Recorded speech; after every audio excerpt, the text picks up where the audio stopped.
जय श्री कृष्णा। डेली हिंदू ज्ञान में आप सभी का बहुत बहुत स्वागत है। आज बात करते हैं शिवलिंग के बारे में। शिवलिंग अक्सर लोग घरों में रखते हैं, लेकिन कितना बड़ा रखना चाहिए या नहीं रखना चाहिए, और इसके साथ साथ अगर रखते हैं तो उसका असर क्या होता है हमारे परिवार पर, और अगर रखना है तो कितना बड़ा रखना है और किस तरह से उसकी पूजा आराधना करनी है, इसी बारे में आज जानकारी लेते हैं। कहते हैं कि शिवलिंग जो होता है उसमें से एक ऐसी ऊर्जा निकलती रहती है, एक शक्ति का प्रतीक है ये शिवलिंग। तो इसमें से एक ऐसी एनर्जी निकलती रहती है हमेशा, जो कि आसपास के माहौल को बहुत ही ज्यादा पावर, ये एनर्जी निकलती है। तो इसलिए इसको मंदिर में रखा जाता है। शिवलिंग हमेशा मंदिर में स्थापित किया जाता है, और मंदिर में आपने देखा होगा कि मंदिर में शिव परिवार हमेशा अलग बना होता है। इनका मंदिर अलग होता है शिव परिवार का। वहां पर शिव जी विराजित होते हैं, शिवलिंग विराजित होता है, आसपास नंदी और पार्वती जी, गणेश भगवान, कार्तिकेय जी, इनका शिव परिवार ही वहां पर होता है। माफ करिएगा। तो कभी भी इनको घर में नहीं रखा जाता है, क्योंकि घर में जो इनकी एनर्जी होगी उसको संभाल नहीं सकते हैं। वो आपके परिवार में कहीं ना कहीं विघटन पैदा करे, कहीं ना कहीं परेशानी क्रिएट करती है वो, क्योंकि उस एनर्जी को आप उसको पूरे घर में फैलेगी ना वो, तो पूरे घर में जब फैलेगी वो एनर्जी, इसीलिए शिवलिंग के ऊपर हमेशा लगातार जल की धारा गिराई जाती है। ऊपर आपने देखा होगा शिवलिंग के ऊपर एक बड़ा सा कलश होता है, जिसमें से एक बीच में कपड़े की डोरी डली होती है, और उस डोरी के थ्रू धीरे धीरे धीरे धीरे एक एक बूंद लगातार, जिससे कि वो एनर्जी जो है शिवलिंग की शीतलता बनी रहे और उस एनर्जी को शांत किया जा सके। जितनी जरूरत है उतनी ही रहे, क्योंकि इतनी पावरफुल है, उसकी एनर्जी हम लोग संभाल नहीं सकते हैं।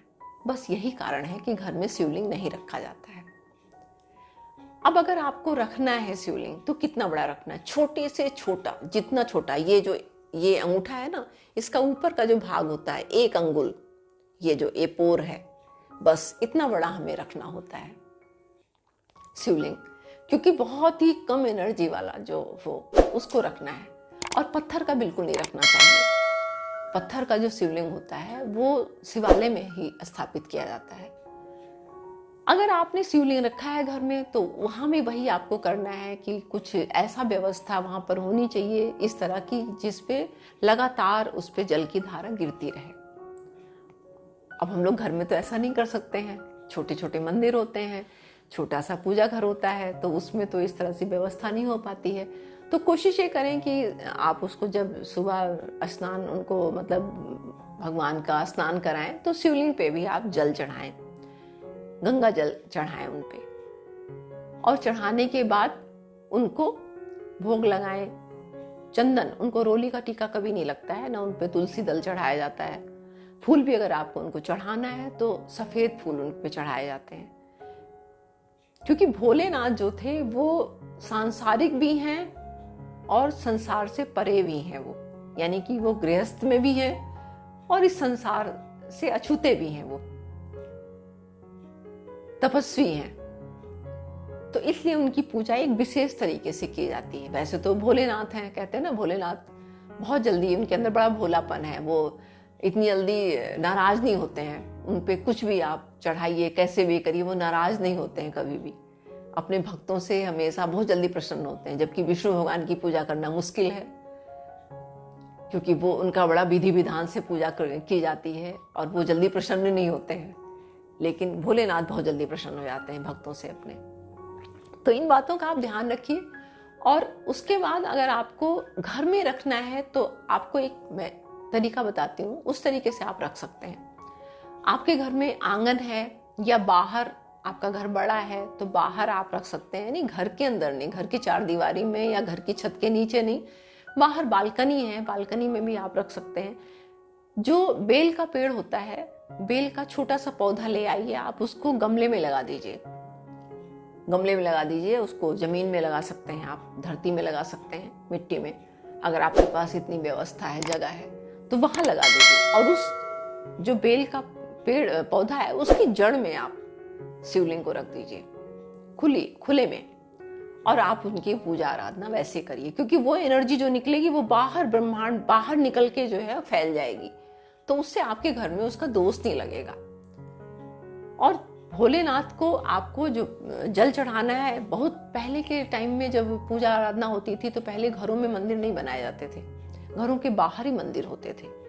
अब आजकल तो छोटे छोटे घर होते हैं, लोगों के घर के आसपास भी मंदिर नहीं होता है, तो लोग अपनी सुविधा के लिए घर में रख लेते हैं भगवान की मूर्ति या तस्वीर और उनकी विधिवत पूजा करते हैं घर में। अब मंदिर में लोग जाना जो है वो हफ्ते में या महीने में इस तरह से जाते हैं, डेली मंदिर बहुत कम लोग जाते हैं नियम से। नहीं तो घर में लोग पूजा करना चाहते हैं, क्योंकि घर में व्यवस्था है ना, आपको ज़्यादा जाना नहीं है, टाइम नहीं होता है ना सबके पास, तो कम टाइम में आपको घर में एक जगह है जहाँ आप बैठ के भगवान का नाम ले सकते हैं, उनकी पूजा आराधना कर सकते हैं। लेकिन इसीलिए ये जो शिवलिंग की बात मैं कर रही हूँ, इसीलिए पहले मंदिर को बाहर बनाया जाता था, घर के अंदर नहीं बनाया जाता था, क्योंकि शुद्धता का एक तो असर उस पर रहता था, शुद्ध रहता था। घरों में इतनी ज़्यादा शुद्धता, भगवान अगर मंदिर रखेंगे तो उतनी शुद्धता या इतना अच्छी तरह से वो चीज़ें नहीं हो पाती हैं, लेकिन घर के बाहर ये चीज़ें बड़े आसानी से हो जाती थी। और जो एनर्जी बता रहे हैं वो आप खुले में रहेगी तो उसका प्रभाव आपके घर पे नहीं पड़ेगा, परिवार पे।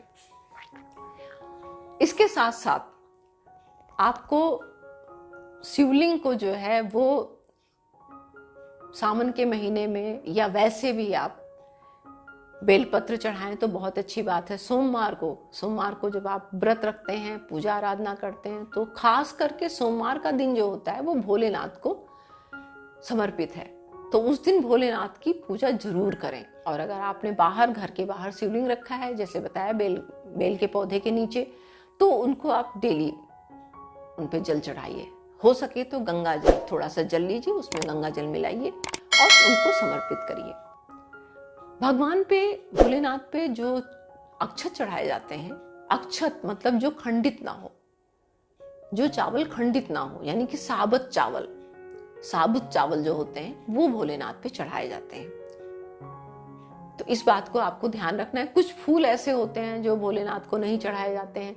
वैसे भोलेनाथ की पूजा करना बहुत आसान है, आप इनको रोली वगैरह न चढ़ाइए, बस इनको इस बात का ध्यान रखिए कि ये तुलसी दल ये नहीं चढ़ाया जाता है, मालती के फूल वगैरह जो होते हैं ये नहीं चढ़ाए जाते हैं इनके ऊपर। बाकी तो जो चीज़ें कोई नहीं पूछता है, जो चीज़ें कोई नहीं खाता है, भांग धतूरा, ये चीज़ें जितनी भी ऐसी चीज़ें होती हैं, विषैली चीज़ें जो कि जानवर भी नहीं खाते हैं, इंसान भी नहीं खाते हैं, कोई नहीं खाते, वो भोलेनाथ जी सब कुछ। ये कहने का मतलब इस संसार में जितनी बुराइयां हैं, जितनी नकारात्मक चीजें हैं, वो सब भोलेनाथ जी जब उन्होंने विष पी लिया और अपने कंठ में पूरा जनहित के लिए, इस संसार के हित के लिए विष तक को पी लिया उन्होंने, तो ये सब चीजें तो कोई बड़ी बात नहीं है उनके लिए। तो वो ऐसे हैं कि उनको कुछ भी भांग धतूरा आप चढ़ाएंगे उससे भी खुश हो जाएंगे, वो उससे प्रसन्न हो जाते हैं। वो जो इनका अभिषेक किया जाता है वो गन्ने के रस से अभिषेक किया जाता है धन प्राप्ति के लिए। अगर आपके यहाँ धन की समस्याएं चल रही हैं, ऐसी कोई परेशानी चल रही है, तो आप इनका रुद्राभिषेक जो कराया जाता है वो गन्ने के रस से कराया जाता है, उससे बहुत जल्दी प्रसन्न होते हैं और धन संबंधी सारी परेशानियां दूर हो जाती हैं। तो ये बातें हैं, आप घर में रख सकते हैं, लेकिन छोटे से छोटा शिवलिंग रखिए, बहुत छोटा, जितना हो सके। आपने नियम बना रखा है, आपने पूजा करनी है, जल चढ़ाना है उनको, तो करिए, लेकिन बहुत छोटा। बड़ा शिवलिंग घर में कभी नहीं रखिए, और पत्थर का तो भूल कर मत रखिए। पारस शिवलिंग आता है वो रख सकते हैं आप, उसका कोई दोष नहीं है, वो रख सकते हैं आप घर में, उसकी पूजा आराधना कर सकते हैं। बर्फ के शिवलिंग बनाए जाते हैं, उसकी पूजा आराधना करते हैं। मिट्टी के शिवलिंग बनाए जाते हैं, जो कि एक बार मिट्टी के बनाते हैं, पूजा करते हैं, फिर उनको जल में प्रवाहित कर देते हैं। तो ये भी कर सकते हैं आप। जो है भोलेनाथ की पूजा किसी भी तरीके से आप कर सकते हैं, बस इस बात का ध्यान रखिए, अगर बड़ा शिवलिंग है, पत्थर का है, तो वो मंदिर में आप स्थापित करवाइए, घरों में मत रखिए। जो है दूध चढ़ाया जाता है, लेकिन कच्चा दूध, गाय का दूध अगर मिलता है कच्चा तो बहुत अच्छा है, बहुत ही खुश होते हैं भोलेनाथ जी। कच्चे दूध को उनको समर्पित किया जाता है। और गंगा जल तो चढ़ाया ही जाता है, गंगा जल से तो उनका अभिषेक किया जाता है। आपके पास गंगा जल ज़्यादा नहीं है तो थोड़ा सा एक लोटा लीजिए, उसमें से 2-4 बूंद गंगा जल की डाल दीजिए, आपका पूरा लोटा जितना जल है वो गंगा जल बन जाएगा।